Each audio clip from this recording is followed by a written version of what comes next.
Bismillahirrahmanirrahim. Assalamualaikum warahmatullahi wabarakatuh.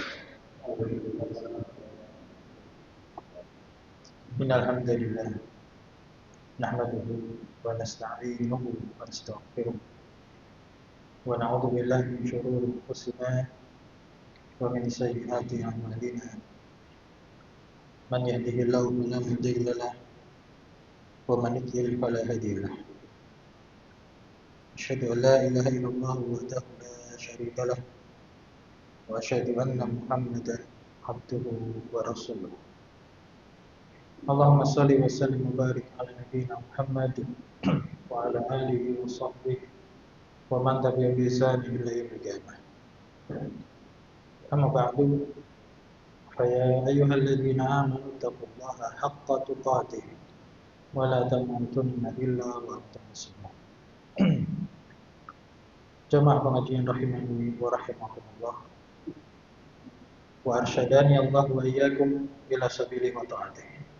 Semoga Allah Subhanahu wa taala senantiasa merahmati kita semua dan senantiasa membimbing kita di atas jalan yang lurus, menolong kita untuk senantiasa istiqamah di atas ketaatan kepadanya hingga akhir hayat kita. Alhamdulillah, senantiasa kita memuji Allah Subhanahu wa taala atas segala limpahan karunia dan nikmatnya. Baik nikmat yang bersifat jasmaniyah ataupun rohaniyah, baik nikmat yang bersifat duniawiyah, terlebih lagi diniyah ukhrawiyah. Itu nikmat iman, nikmat Islam dan istiqamah di atasnya. Sehingga pada malam hari ini Allah masih memberikan kesempatan pada kita semua untuk bisa berusaha menjadi hamba yang bersyukur atas kenikmatan yang telah memberikan kepada kita dengan menggunakan kenikmatan Allah tersebut untuk ketaatan kepadanya. Dan di antara bentuk ketaatannya adalah talabul ilmu, menuntut ilmu, mempelajari ilmu agama, yaitu dengan mengkaji apa yang ada di dalam Al-Quranul Karim yang berisikan tentang firman-firman Allah Subhanahu wa taala, hudal linnas, yang menjadi petunjuk bagi umat manusia, wa hudal lil muttaqin, dan juga petunjuk bagi orang-orang yang bertakwa kepada Allah Subhanahu wa taala. Yang tentunya dengan jalan menuntut ilmu ini kita berusaha untuk meningkatkan keimanan dan ketakwaan kita. Yang dengan iman dan takwa itu kita bisa meraih kemuliaan di sisi Allah Subhanahu wa taala. Karena sungguh kemuliaan itu bukanlah banyaknya harta, tingginya jabatan, namun kemuliaan di sisi Allah adalah ketakwaan. Sebagaimana Allah Ta'ala telah berfirman, inna akramakum indallahi atqakum. Sesungguhnya yang paling mulia di antara kalian di sisi Allah Subhanahu wa taala adalah orang yang paling bertakwa. Jemaah pengajian rahimani wa rahimakumullah, melanjutkan kajian kita tafsir Al-Quran yang dijelaskan oleh Al-Imam Al-Mufassir Al-Syekh Abdurrahman bin Nasir As-Sa'di rahimahullah ta'ala di dalam kitab tafsirnya. Kita melanjutkan masih dalam tafsir dari surah Al-Fajr, yang Allah Subhanahu wa ta'ala mengawali di dalam awal dari surah ini dengan bersumpah dengan beberapa perkara, yaitu dengan waktu fajar, waktu malam yang 10, dengan perkara yang genap dan ganjil, dan waktu malam ketika berlalu. Dan itu semua merupakan sumpah sekaligus hal yang Allah Subhanahu wa ta'ala ingin sampaikan keutamaan perkara yang Allah gunakan dalam bersumpah tersebut. Kemudian dalam beberapa ayat berikutnya Allah Subhanahu wa ta'ala mengingatkan kepada Nabi Muhammad sallallahu alaihi wasallam, tentunya juga kepada kita sebagai pengikutnya. Allah mengingatkan tentang orang-orang atau kaum yang mereka adalah orang-orang yang telah berbuat semena-mena, melakukan pelanggaran melampaui batas, durhaka kepada Allah sebagai Rabb kita semua. Yaitu Allah Subhanahu wa taala menyebutkan tentang kaum Ad, yaitu keturunan dari Iram. Dan kemarin sudah kita sampaikan, itu juga merupakan keturunan dari Nabi Nuh alaihissalam yang melanjutkan garis kehidupan umat manusia. Di mana di masa Nabi Nuh itu semua makhluk yang ada di muka bumi ini Allah tenggelamkan dengan banjir yang sangat besar.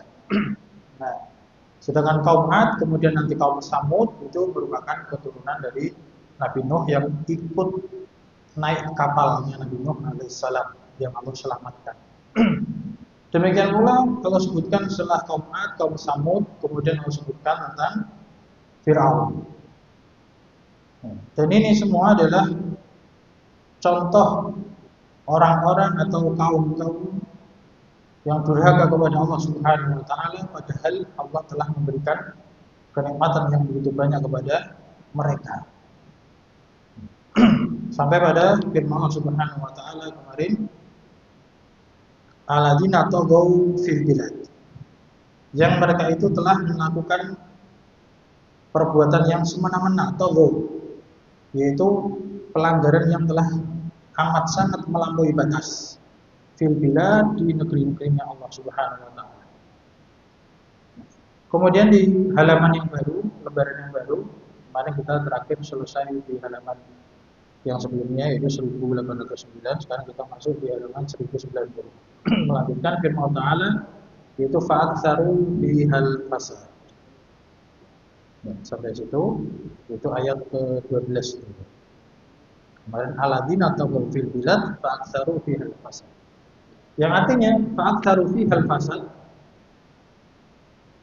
mereka, aksaru itu pelakunya adalah mereka.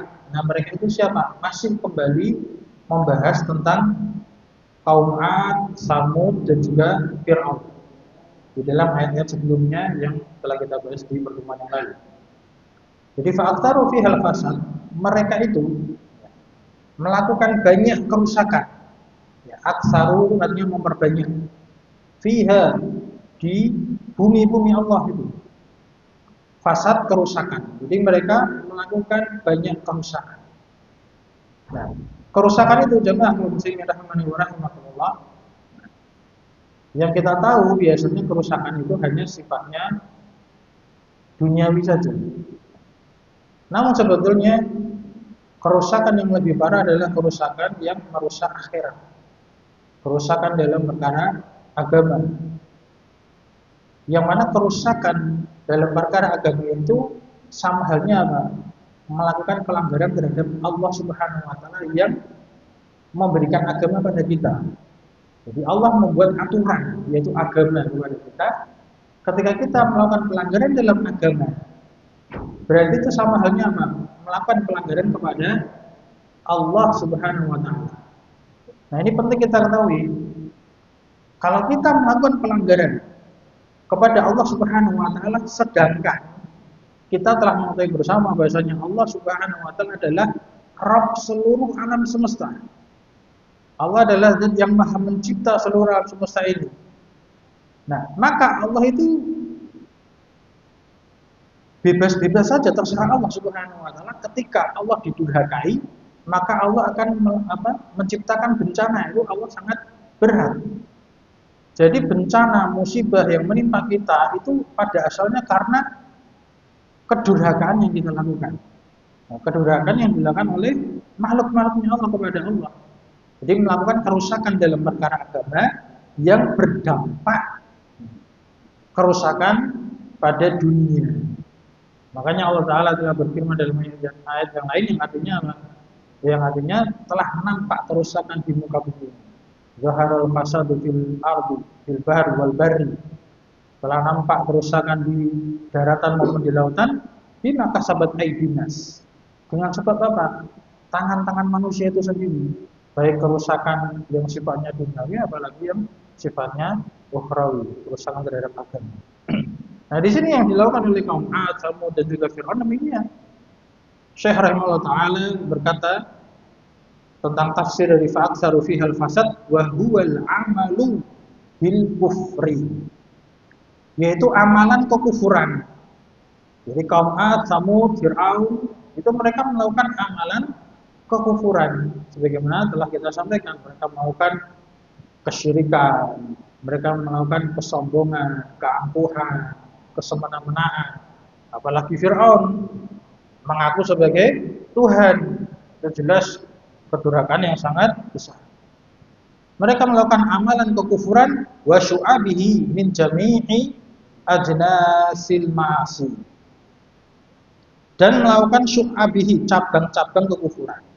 Min jami'i ajnasil ma'asi, dari seluruh bentuk, seluruh jenis-jenis kemaksiatan. Jadi kekufuran itu ada kufur akbar. Kalau orang yang melakukan kufur akbar itu murtad, keluar dari keislaman kalau tadinya Islam. Ada kufur asghar, yaitu maksiat-maksiat itu yang bisa mengarahkan kepada kekufuran yang besar. Nah, ini semua adalah cabang-cabang kemaksiatan, jenis-jenis kemaksiatan yang bisa mengantar kepada kekufuran. Wasa'au fi muharabatir rusul, dan mereka itu juga melakukan usaha. Sa'au, sa'i, itu artinya berusaha. Mereka berusaha di dalam memerangi para rasul. Kaum Ad berarti memerangi rasul siapa?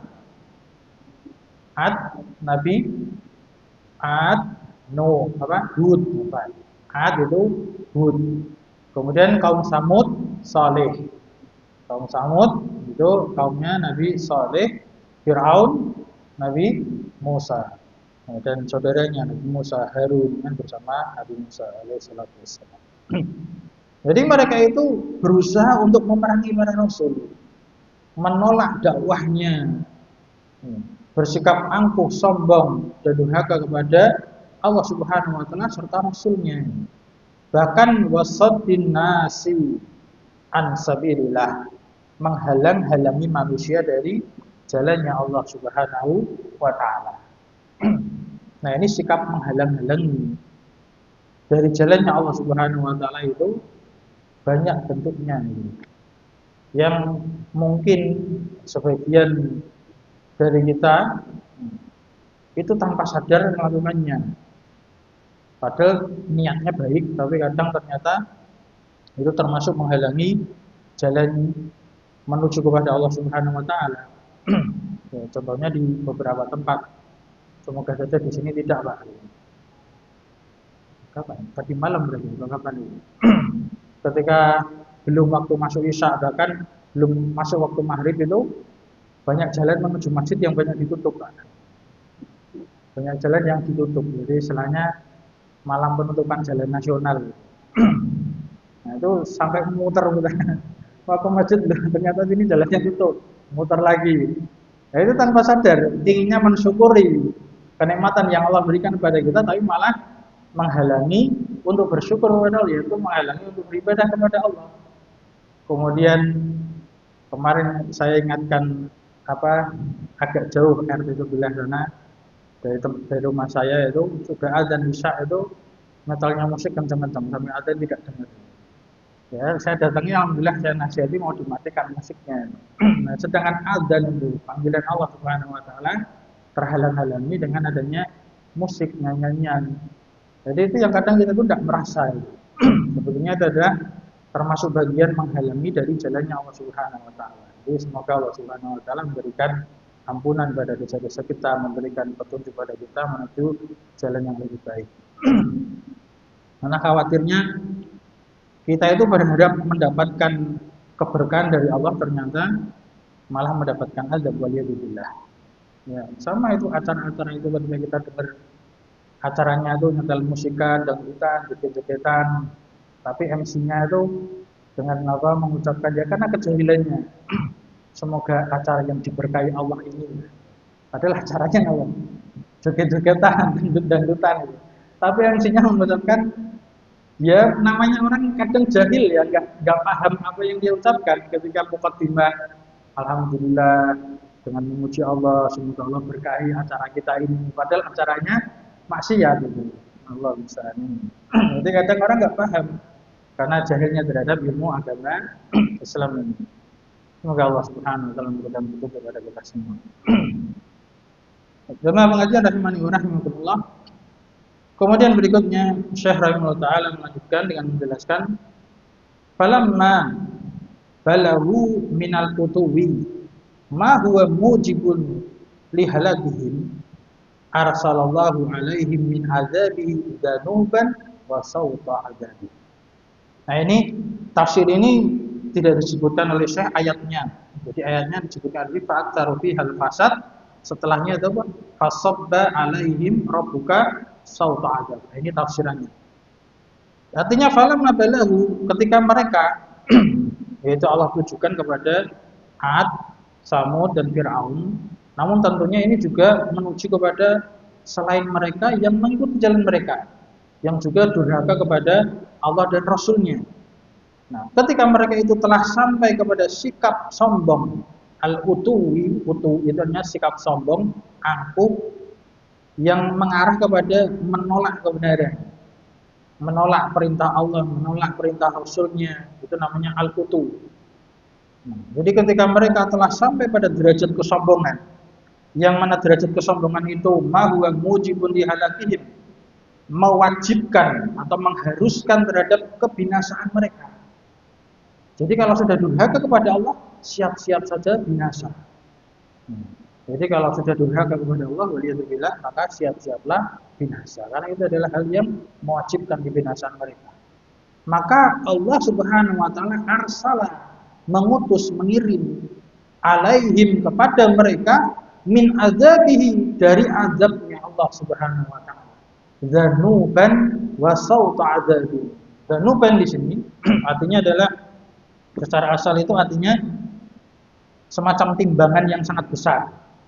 Bukan timba air yang sangat besar. Sedangkan sawta adab itu artinya adalah cambuk, pecut bahasa kita, atau cemeti azab. Nah, beberapa penjelasan maksud daripada dzanuban wa sawta adab itu adalah berkaitan dengan kuantitas dan kualitas azab yang Allah berikan kepada makhluknya dan durhaka itu tadi itu proporsional. Jadi secara kuantitasnya pas, berdasarkan keadilan Allah Subhanahu wa taala, ketika dosanya sekian maka azabnya juga sekian, setimpal. Dan sawta azab, cemeti azab itu menunjukkan kualitas azabnya itu juga terus menerus dan pas, gitu. Tepat sasaran, tidak bisa lepas darinya. Sehingga ini adalah perkara yang menunjukkan keadilan Allah Subhanahu wa taala, kebijaksanaan Allah Subhanahu wa taala terhadap makhluknya yang durhaka. Dan ini konsep yang harus kita yakini, bahwasanya ketika Allah Subhanahu wa taala mengazab hambanya yang durhaka, itu adalah berdasarkan keadilan Allah Subhanahu wa taala. Jadi kalau misalkan dosanya 1, maka Allah akan azab dengan azab yang 1. Dosanya 1000, ya akan azab dengan 1000. Itu keadilan Allah Subhanahu wa taala. Berbeda dengan pahala. Kalau konsep pahala itu al-hasanatu bi asyri amsalihha, bal aksa. Satu kebaikan akan dibalas dengan 10 kali lipat, hingga 700 kali lipat, bahkan lebih banyak lagi.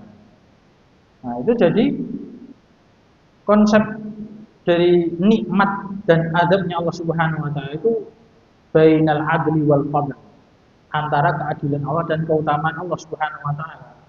Jadi kalau seorang hamba itu dosanya sekian, akan dibalas sekian. Namun kalau kebaikannya sekian, akan dilipat berlipat-lipat kali. Nah, ini saja kadang orang masih banyak dosanya. Kalau ditimbang nanti di adab, ya billah, masallallahu alaihi wasallam. Maka dari itu, hendaknya kita lebih bersemangat untuk beramal soleh. Ya, dengan amal soleh itu akan Allah lipat gandakan berkali-kali lipat. Kenapa? Karena dosa kita itu, kalau kita mau jujur, introspeksi diri, dalam sehari saja kita hitung-hitung, itu dosa kita mungkin lebih banyak daripada amal soleh kita. Nasallahu taufik, kita mohon kepada Allah terhadap taufik ini. Nah, itu adalah azab dari Allah Subhanahu wa taala kepada orang-orang yang durhaka. Dan di situ, di ayat itu Allah Subhanahu wa taala menggunakan kalimat di ayatnya itu kan, fasabba alaihim rabbuka sawta azab. Sabba itu artinya menuangkan. Ya, maka tepat ketika para ulama itu menafsirkan fasaba alaihim itu dengan kalimat tadi danuban wasautu ada. Ya, danub tadi seperti apa? Arti asalnya adalah timba yang besar. Jadi dituangkan. Sabba itu artinya menuangkan. Jadi Allah menuangkan azab kepada mereka. Kemudian di firman Allah Subhanahu berikutnya Allah berfirman inna rabbaka labil mirsad. Sesungguhnya Rabbmu yaitu Allah Subhanahu wa taala sungguh benar-benar Maha mengawasi. Jadi labil mirsad itu diterjemahkan Maha mengawasi. Namun arti asli secara bahasa mirsad dari kata rasoda itu artinya mengintai. Mirsad itu alat atau bisa waktu tempat mengintai. Jadi kadang di terjemahan itu ada dalam kurungnya Allah Maha mengawasi pada pos pengawasan. Seolah-olah ada posnya, ada tempat pengawasan. Jadi Allah Subhanahu wa taala intinya adalah Maha mengawasi. Allah Maha mengawasi terhadap siapa? Liman asahu, kepada orang-orang yang bermaksiat kepadanya. Jadi Allah Maha mengawasi. Sebagaimana Allah telah menyebutkan sebelumnya kisah kaum Ad, Samud, Fir'aun, itu Allah awasi mereka. Ketika sudah saatnya maka Allah akan binasakan mereka. Maka Syekh mengatakan yumhiluhu qalilan summa ya'khudhuhu akhdha azizin muqtadir. Yumhiluhu qalilan artinya itu Allah menangguhkan mereka sebentar, membiarkan mereka sebentar di dalam kedurhakaannya. Namun setelahnya summa ya'khudhu, Allah menghukum mereka. Akhadha ya'khudhu itu bisa berarti mengambil atau bersikap atau menghukum. Nah, dalam kalimat ini, konteks kalimat ini Allah Subhanahu wa taala mengambil sikap dengan menghukum mereka dengan akhdha azizin muqtadirin, dengan hukuman dari zat yang maha aziz, yang maha perkasa, muqtadirin lagi maha kuasa. Jadi Allah Subhanahu wa taala maha perkasa dan maha kuasa untuk mengadab siapa saja yang durhaka kepadanya. Jemaah pengajian rahimani wa rahimakumullah, apabila kita memperhatikan penjelasan Syekh yaitu kalimat yumhiluhu qalilan, menangguhkan mereka sebentar, sedikit menangguhkan. Apabila kita melihat orang-orang yang bermaksiat, itu kan seolah-olah kan tidak langsung mendapatkan azab, kan itu. Jadi kalau kita melihat orang kafir yang masih mempunyai kenikmatan, itu seolah-olah kok enak ya gitu. Tapi kita nggak tahu hukuman setelahnya nanti. Demikian pula dengan kaum Ad, Samud, Fir'aun, itu mereka Allah beri kenikmatan berupa kekuatan yang sangat besar, berupa kemegahan dunia, kekuasaan yang paling tinggi, ya, sebagai raja. Allah berikan kenikmatan, Allah tangguhkan azabnya. Namun ketika mereka benar-benar durhaka dan menyakiti Rasulnya, menyakiti utusan Allah Subhanahu wa taala, maka Allah hukum mereka. Tentang penangguhan terhadap orang yang durhaka kepada Allah ini ada beberapa pelajaran yang bisa kita ambil. Di antaranya adalah Allah Maha Kuasa tadi. Di antara faedah yang lain adalah Allah sebetulnya itu memberi kesempatan bagi kita yang berakal. Ketika kita terlanjur berbuat maksiat, kan tentunya kita nggak ada yang maksum kan, pasti pernah berbuat maksiat. Kok kita merasa aman-aman aja? Aku bermaksiat kok mau aman-aman aja? Itu hati-hati, sebetulnya itu Allah memberi kesempatan untuk segera tobat. Nah kalau kita tidak memanfaatkannya, hati-hati. Bisa saja Allah segera mengambil nyawanya, Allah membinasakan, mematikan, membuat dia meninggal dunia dalam waktu sekejap, berarti nggak bisa tobat lagi. Padahal Allah sudah beri kesempatan, Allah tangguhkan azabnya. Itulah pelajaran bagi orang-orang yang bisa berpikir, bagi orang yang berakal. Jadi penangguhan Allah itu adalah merupakan kesempatan untuk bertobat. Tapi mereka nggak mau tobat. Mereka nggak mau tobat. Kemudian ketika mereka durhaka kepada Rasulnya, itu pun juga Allah beri tangguh. Seperti kaum Ad. Nah itu Allah berikan mereka azab berupa angin itu tidak langsung sekali tiup anginan langsung apa? Musnah. Tidak. Tapi selama 7 hari 8 malam. Kemudian juga dengan kaum Samud, 3 hari mereka itu ada perubahan fisik pada dirinya ketika menantang Nabi Soleh.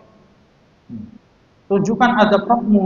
Maka Allah jadikan mereka itu dalam 3 hari.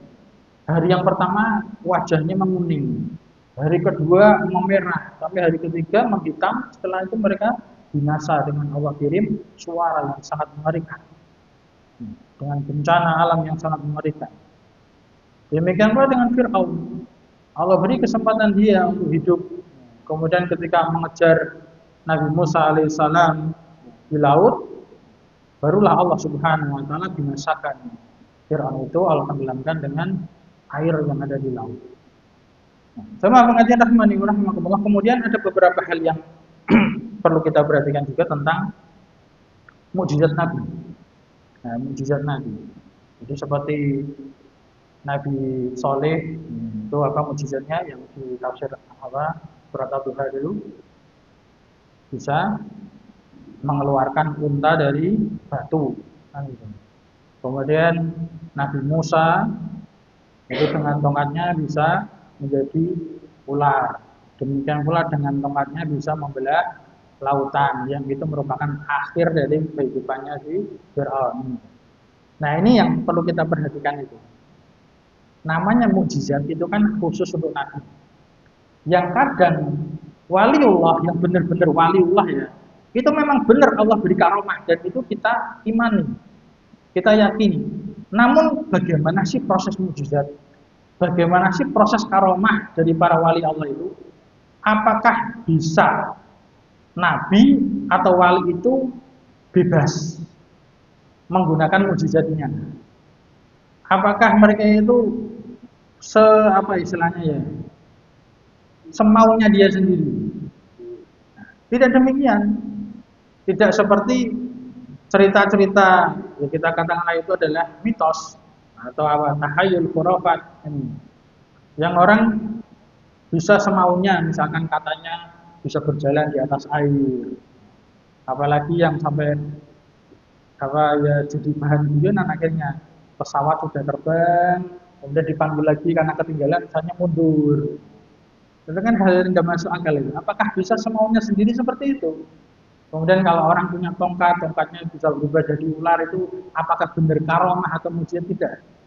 Jadi intinya kenapa para wali, demikian pula para nabi kok bisa punya mujizat? Itu adalah murni dari perintah Allah Subhanahu wa taala. Jadi tidak semau dirinya nabi ataupun wali. Jadi ketika Nabi Musa melemparkan, contohnya salah satu contoh aja itu Nabi Musa, ketika melemparkan tongkatnya jadi ular, itu apakah keinginan Nabi Musa? Tidak. Itu adalah wahyu dari Allah. Allah perintahkan, idrib asok, lemparkanlah tongkatmu. Itu perintah dari Allah Subhanahu, bukan semaunya Nabi Musa sendiri. Artinya apa? Mukjizat itu muncul karena ketundukan kepatuhan kepada Allah Subhanahu wa taala. Kalau kita misalkan ada perintah Allah, bertakwalah, takwa kepada Allah, nanti Allah beri jalan keluar, gitu loh. Takwalah kepada Allah, nanti Allah kasih rezeki, gitu. Kita tuh kalau nggak iman, nggak bertakwa, dia nggak bakal bertakwa, nggak percaya. Beda dengan para nabi, kalau sudah diperintah, meskipun tidak masuk akal, ya seolah-olah gimana sudah jalan buntu loh itu. Misalkan jalan buntu di hadapannya udah lautan, nggak mungkin semaunya Nabi Musa sendiri. Saya yakin ini tongkat tak pukulkan lautnya membelah. Nah, beberapa waktu yang lalu kan ada video viral itu, sok-sokan videonya orang Arab guyonan, namanya konten itu. Bawa tongkat di pinggir laut, memukulkan lautnya, malah akhirnya dapat ombak yang sangat besar, dia lari ketakutan malah. Nah, itu namanya apa? Intinya mukjizat ataupun karomah itu tidaklah semaunya sendiri, tapi itu murni dari perintah dari Allah Subhanahu wa taala. Jadi tidak bisa orang mengaku punya karomah, orang mengaku punya mukjizat, tidak bisa. Semua para nabi demikian. Ketika Nabi Isa alaihissalam bisa menyembuhkan dengan sentuhannya, bisa menghidupkan dengan sentuhannya, itu karena perintah dari Allah Subhanahu wa taala. Jadi bukan semaunya sendiri. Intinya adalah apa? Ketika seseorang itu taat kepada Allah, tunduk patuh kepada Allah Subhanahu wa taala, maka pasti Allah akan beri jalan keluar. Jadi mukjizat itu mah khusus bagi para nabi. Tapi orang selain nabi, diantaranya waliullah yang benar-benar wali itu juga bisa benar-benar punya karomah. Tapi karomah itu tadi syaratnya apa? Tidak semaunya sendiri. Itu adalah petunjuk dari Allah Subhanahu wa taala. Jadi kalau ada orang ngaku ini tongkatku sakti, itu aku sih bisa saja banyak yang banyak yang diungkap kedoknya oleh siapa? Pesulap merah. Ya, trik-trik palsu, sulap-sulap yang palsu. Ya, meskipun ada yang benar-benar kerja sama-sama tapi banyak yang seperti itu palsu. Allah Ta'ala. Jadi itu tadi ketika kita meyakini adanya mukjizat ataupun karamah wali itu harus kita tahu konsepnya. Itu karena ketundukan dan kepatuhan kepada Allah Subhanahu wa taala. Maka Allah berikan mukjizat dan karamah kepada mereka. Kemudian jemaah kaum muslimin rahimani wa rahmatullah, setelah Allah Subhanahu wa taala menjelaskan tentang contoh orang-orang yang durhaka kepada Allah Subhanahu wa taala, maka di ayat berikutnya ayat 15 sampai 20 Allah Subhanahu wa taala ingin mengoreksi, ingin mengkritisi tentang pola pikir yang salah dari banyak manusia. Dan memang demikian, manusia itu seringkali salah di dalam berpikir, dalam memahami. Allah Subhanahu wa taala berfirman di ayat berikutnya, fa'ammal insanu idza mabtalahu rabbuhu fa'akramahu wa na'ama fayaqulu rabbi akraman. Artinya, adapun orang atau manusia apabila Allah Subhanahu wa taala memberikan ujian kepada dia, memberikan bala kepada dia, berupa apa? Akramahu, Allah muliakan dia. Allah berikan kedudukan yang mulia secara pandangan duniawi. Wa na'amahu, dan Allah berikan nikmat kepada dia. Ini juga bersifat duniawi karena ini adalah kehidupan dunia. Ketika Allah memuliakan, memberikan kedudukan di dunia, Allah berikan kenikmatan berupa kelapangan rezeki, harta, benda dan lainnya. Allah beri nikmat kepada dia, maka dia mengatakan fayaqulu rabbi akraman. Rabbu, yaitu Allah Subhanahu wa taala, telah memuliakan aku.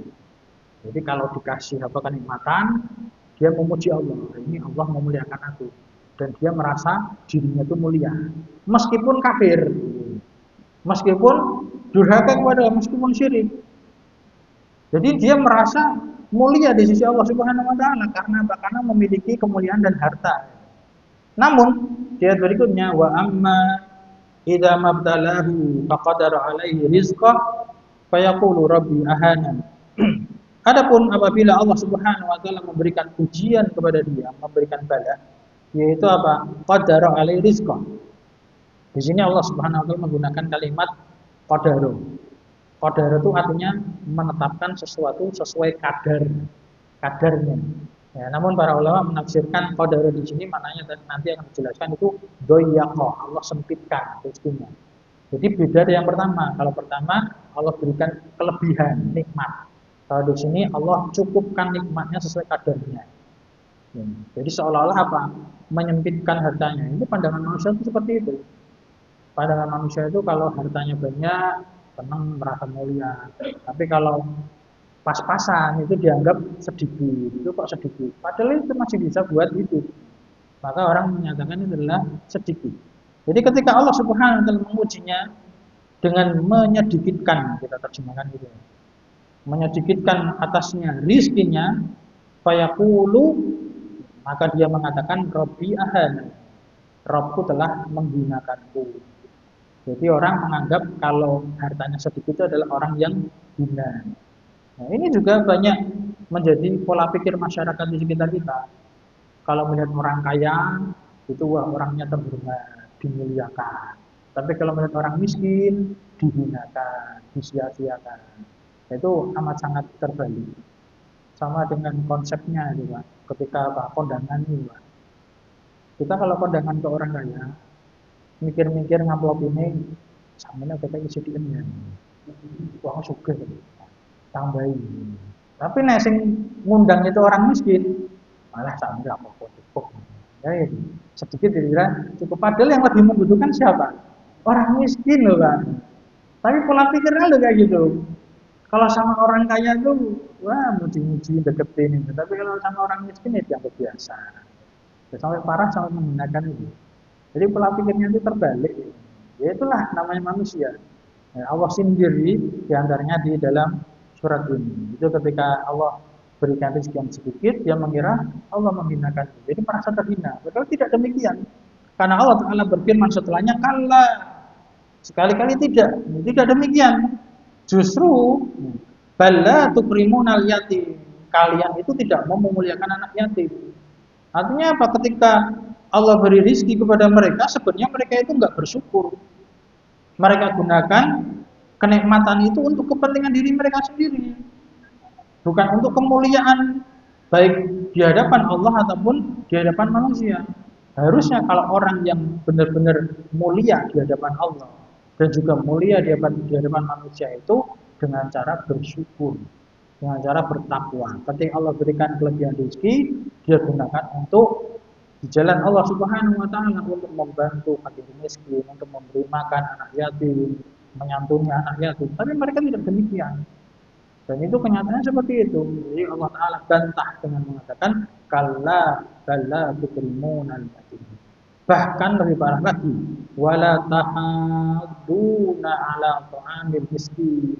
Dan kalian itu tidak mau mengajak orang lain untuk ngasih makan orang miskin. Jadi pelitnya itu nular-nular. Wes bakhil pelit nulari wong liya. Kalau dia pelit bakhil dirinya sendiri itu aja jelek, tapi masih mending. Tapi bakhil pelit nulari wong liya, nggak mau ngajak orang lain untuk ngasih makan orang miskin. Jadi kalau kaya ya kekayaannya ditimbun saja sendiri untuk kepentingan dia pribadi, tidak mau untuk memberikan pada orang lain, kemudian tidak mau mengajak orang. Contohnya misalkan, itu kalau ada orang-orang yang ngajak untuk berdonasi dalam hal kebaikan. Jadi memang masalah donasi itu masalahnya ya perlu rincian. Kalau terlalu banyak ajakan donasi, apalagi orangnya tidak amanah, itu juga buruk, suatu hal yang jelek, bahkan menjelek-jelekan Islam. Namun kalau memang jujur, amanah, benar-benar kita ngajak donasi, misalkan masjid dalam proses renovasi atau pembangunan masjid, maka kita ngajak kepada orang lain, yuk donasi bangun masjid, urunan bangun masjid. Nah, maka itu adalah hal yang baik, kita ngajak kebaikan.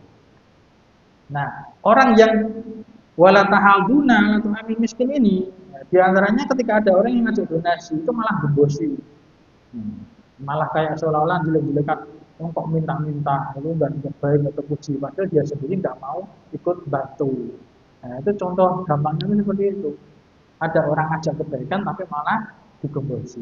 Dia sendiri nggak mau donasi, nggak mau ngajak. Kecuali kalau dia itu sembunyi-sembunyi atau dia memang sudah banyak ngasih bantuan, sudah kamu nggak usah ngasih bantuan, saya sudah ngasih banyak, cukup. Itu beda lagi urutannya. Nah, tapi ini dia sendiri nggak mau, mana ojo-ojo wong nggak rasa bantu kok. Paling malah apa ada tuduhan-tuduhan dusta, menuduh panitianya tidak aman atau yang lainnya. Itu termasuk apa tidak mau mengajak orang untuk beramal soleh. Atau di sini contohnya apa? Wala ta'aduna ala ta'amil miskin, tidak mau mengajak untuk memberi makan kepada orang miskin. Bahkan lebih parah lagi, wa ta'kuluna turata, kita selesaikan ayat ini. Dan kalian itu makan harta warisan dengan cara yang campur antara halal dan haram, itu tidak sesuai aturan Islam. Ya, kemudian wa tuhibbunal mala hubban jamma. Itulah sifatnya mereka itu apa? Sangat cinta kepada harta dengan cinta yang sangat mendalam, sehingga bakhilnya orang karuan ini sangat pelit sekali. Allah Ta'ala alam. Semoga kita bisa mengambil pelajaran dari kajian kita di malam hari ini, semoga bisa meningkatkan keimanan dan ketakwaan kita. Semoga Allah Subhanahu wa taala memberikan taufik hidayah dan hidayah kepada kita semua bisa mengamalkan ilmu yang telah kita pelajari, dan semoga Allah menerima seluruh amal ibadah kita dan mengampuni dosa kita. أقول قولي هذا أستغفر الله لي ولكم ولسائر المسلمين والمسلمات فاستغفروه إنه هو الغفور الرحيم سبحانك اللهم وبحمدك أشهد أن لا إله إلا أنت أستغفرك وأتوب إليك الحمد لله رب العالمين.